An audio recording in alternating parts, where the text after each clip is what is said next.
আপনারা দেখছেন নিউজ তৎকাল 24। নমস্কার, নিউজ তৎকাল 24 এর পর্দায় আপনাদের সকলকে স্বাগত। আপনাদের সাথে আমি অপরূপা।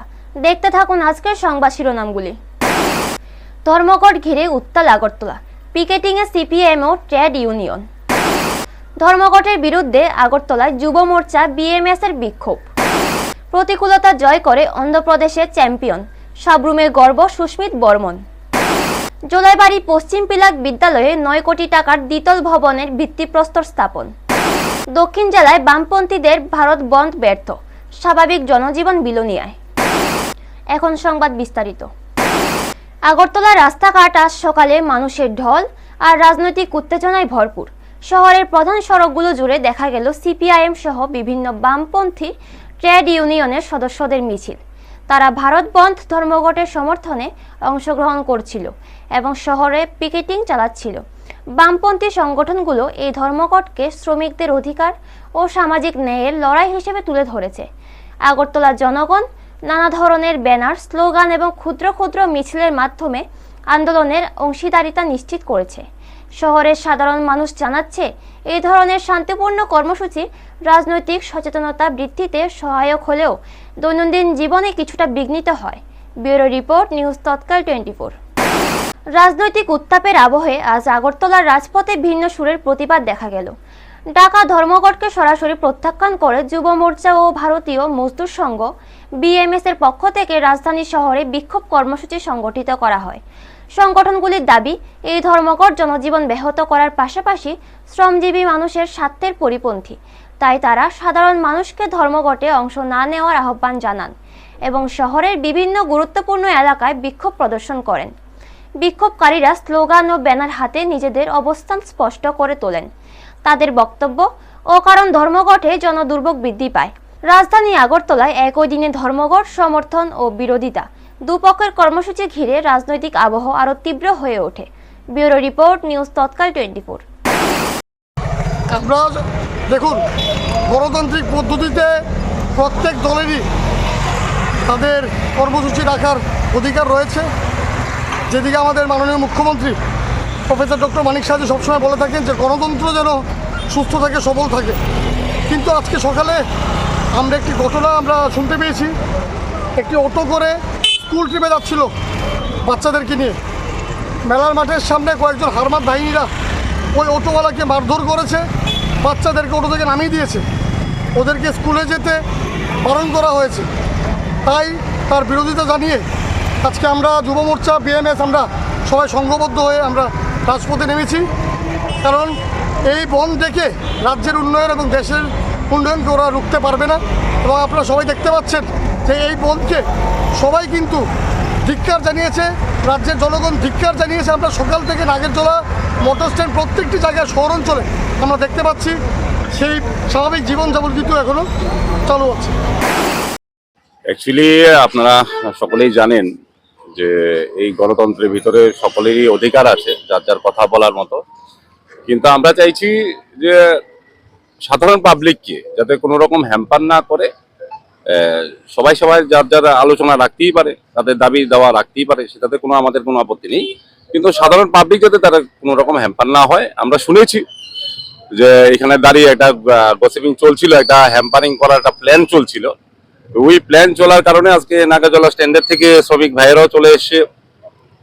তো যেহেতু আমাদের শ্রমিক ভাইয়েরা সবাই চলে এসছে, বাস মালিকরাও চলে এসছে, তো সেই কারণে আমাদের যুব মোর্চার সভাপতি পদ্মনাভ সাহা আমাকে বললেন যে দাদা এমন হয়েছে, সবাই তো এখানে চলে এসছে, কি করা। তো আমি আসলাম, দেখলাম যে ঠিক আছে, গণতান্ত্রিক উপায়ে যদি কেউ মনে করে মিছিল করবে তা তো করতেই পারে, কিন্তু সাধারণ পাবলিক যাতে কোনো রকম হ্যাম্পার না হয় এই জিনিসটা দেখার জন্য আমরা এখানে এসেছি।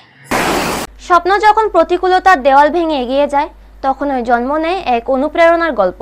সাবরুম মহকুমার সোনাই চাতকছড়ি এলাকার এমনও এক গর্বের নাম এখন সুস্মিত বর্মন।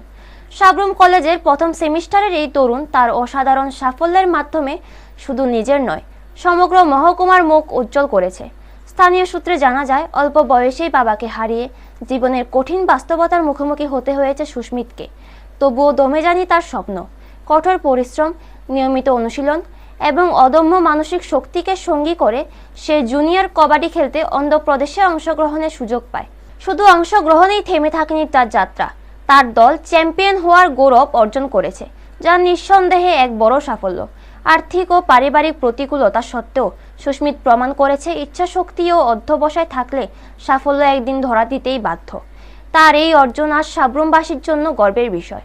এমন প্রতিভাবান ও সংগ্রামী খেলোয়াড়দের পাশে দাঁড়ানো এবং তাদের জন্য আরও সুযোগ সৃষ্টি করা সমাজের দায়িত্ব। সুস্মিত বর্মনের এই কৃতিত্বের জন্য জানাই আন্তরিক অভিনন্দন ও শুভেচ্ছা। ভবিষ্যতে সে আরও বড় মঞ্চে রাজ্য ও দেশের নাম উজ্জ্বল করবে, এই প্রত্যাশাই রইল।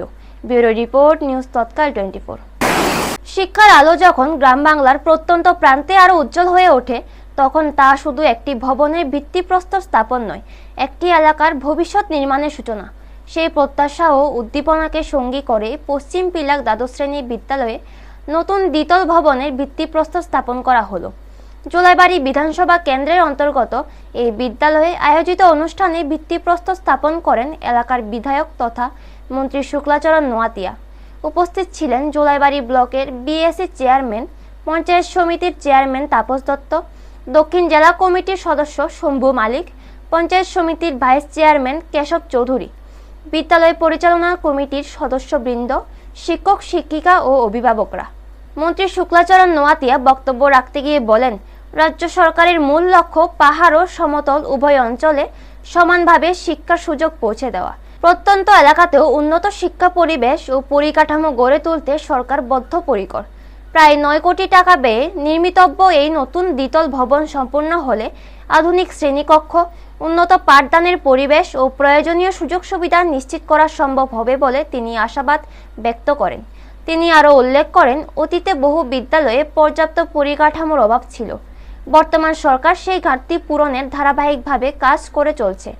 শিক্ষা, সড়ক ও স্বাস্থ্যসহ বিভিন্ন ক্ষেত্রে উন্নয়নমূলক উদ্যোগ ইতিমধ্যেই বাস্তবায়িত হয়েছে এবং ভবিষ্যতেও তা অব্যাহত থাকবে বলে জানান তিনি। অনুষ্ঠানের শেষে বিদ্যালয়ের ছাত্রছাত্রীরা সাংস্কৃতিক পরিবেশনার মাধ্যমে অতিথিদের স্বাগত জানায়। নতুন ভবন নির্মাণকে ঘিরে এলাকাবাসীর মধ্যে উৎসাহ ও আশাবাদ স্পষ্টভাবে লক্ষ্য করা যায়। ব্যুরো রিপোর্ট, নিউজ তৎকাল 24। নির্ভর করে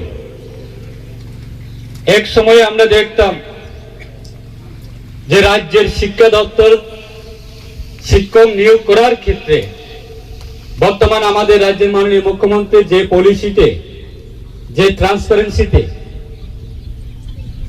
যেভাবে ভারত সরকারের গাইডলাইন মেনে যে রিক্রুটমেন্ট পলিসিতে চলছে,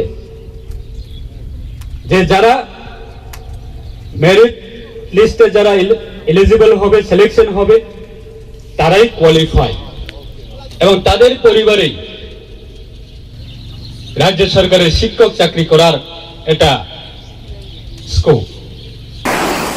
শিক্ষা দপ্তরের মাধ্যমে জোলাইবাড়ি বিধানসভা কেন্দ্রের অন্তর্গত পশ্চিম পিলাক হাই সেকেন্ডারি স্কুলে এই এলাকায় যারা এই বিদ্যালয় থেকে যারা ছাত্রছাত্রী আছেন বা শিক্ষক শিক্ষিকা বা অভিভাবক অভিভাবিকা বা এই এলাকায় যারা বাসিন্দা, তাদের দীর্ঘ বর্ষ ধরে তাদের যে একটা স্বপ্ন, এই বিদ্যালয় থেকে অনেক ছাত্রছাত্রীরা আজকে পাস আউট করে বিভিন্ন দপ্তরের এবং বিভিন্ন সামাজিক সংগঠনে কাজ করে যাচ্ছে এবং রাজ্য সরকারের যে শিক্ষার ব্যবস্থা, সেটা শুধু সমতল এলাকাতে যে শিক্ষার ব্যবস্থাগুলি উন্নয়ন থাকবে, পাহাড় এলাকাতে উন্নয়ন থাকবে না, সেই মানসিকতা নেই রাজ্য সরকারের। সমতল এলাকায় যে মানুষের জন্য শিক্ষার ব্যবস্থা আছে, পাহাড় এলাকাতেও সেই ব্যবস্থাগুলি পৌঁছানোর জন্য রাজ্যের মাননীয় মুখ্যমন্ত্রীর নেতৃত্বে আজকে 2018 পরে কাজ করে যাচ্ছে। সেটাকে কেন্দ্র করে আজকে আমাদের জোলাইবাড়ি বিধানসভা কেন্দ্রের বাসিন্দা আমরা সবাই, আমাদের সৌভাগ্য রাজ্যের মাননীয় মুখ্যমন্ত্রীর নেতৃত্বে আমরা দুটি নতুন বিদ্যালয়ের যে নতুন বিল্ডিং সেটা তৈরি করার জন্য আমরা স্যাংশন পেয়েছি এবং সেটাকে আমরা আজকে ফাউন্ডেশন স্টোন লাইং এর মাধ্যমে সেই অনুষ্ঠান আমরা করেছি।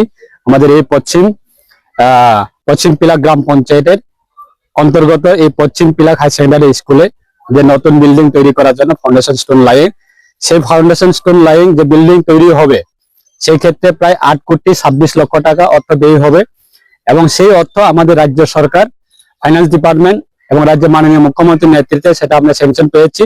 তার জন্য আমরা আজকে জোলাইবাড়ি বাসীর পক্ষ থেকে আমরা রাজ্যের মাননীয় মুখ্যমন্ত্রীকে অসংখ্য ধন্যবাদ জানাচ্ছি এবং রাজ্য সরকারকে অসংখ্য ধন্যবাদ জানাচ্ছি।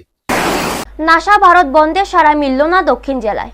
স্বাভাবিক জীবনযাপন বামপন্থী শ্রমিক সংগঠনগুলির ডাকা কর্মনাশা ভারত বন্ধের প্রভাব দক্ষিণ জেলায় কার্যত দেখা গেল না।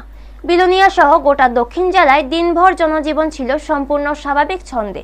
সাধারণ মানুষ থেকে শুরু করে শ্রমিক ও বিভিন্ন শ্রমিক সংগঠন অধিকাংশ এই বন্ধকে প্রত্যাখ্যান করেছেন বলে চিত্র উঠে এসেছে। এই দিন সকাল থেকেই বিলোনিয়া শহর ও আশেপাশের এলাকায় দোকানপাট, বাজার, ব্যাংক, স্কুল, কলেজ খোলা ছিল। উপস্থিতিও ছিল সন্তোষজনক। যানবাহন চলাচল ছিল স্বাভাবিক। দূরপাল্লার গাড়ি সময় মতন গন্তব্যে রওনা দেয়। ট্রেন পরিষেবাও নির্ধারিত সময়ে চলাচল করেছে। কোথাও বড় ধরনের অচলাবস্থার খবর মেলেনি। সকাল 10:30 নাগাদ সিপিএম এর বিলোনিয়া বিভাগীয় পার্টি অফিস থেকে বর্তমান ও প্রাক্তন বিধায়ক সহ জেলা ও বিভাগীয় স্তরের কয়েকজন নেতা পদাধিকারী পিকেটিং এর উদ্দেশ্যে বের হন। তবে পুলিশ প্রশাসনের সঙ্গে কথা বলার পর তারা কিছুদূর গিয়েই পুনরায় পার্টি অফিসে ফিরে যান। এদিকে ভারতীয় মজদুর সংঘের দক্ষিণ জেলা কনভেনর মানিক লাল পাল প্রতিক্রিয়া জানিয়ে বলেন, বামপন্থী সংগঠনগুলির ডাকা এই বন্ধ সম্পূর্ণভাবে ব্যর্থ হয়েছে। সাধারণ মানুষ ও শ্রমিকরা কাজকর্মে যোগ দিয়ে এই কর্মসূচিকে প্রত্যাখ্যান করেছেন। তিনি এই জন্য সকলকে ধন্যবাদ ও অভিনন্দন জানান। সব মিলিয়ে দক্ষিণ জেলায় দিনটি ছিল অন্যান্য দিনের মতোই স্বাভাবিক। ব্যুরো রিপোর্ট, নিউজ তৎকাল 24। এখনকার মতো সংবাদ এই পর্যন্ত। পরবর্তী সংবাদের জন্য চোখ রাখুন নিউজ তৎকাল 24 এর পর্দায়। আপনারা দেখছেন নিউজ তৎকাল 24।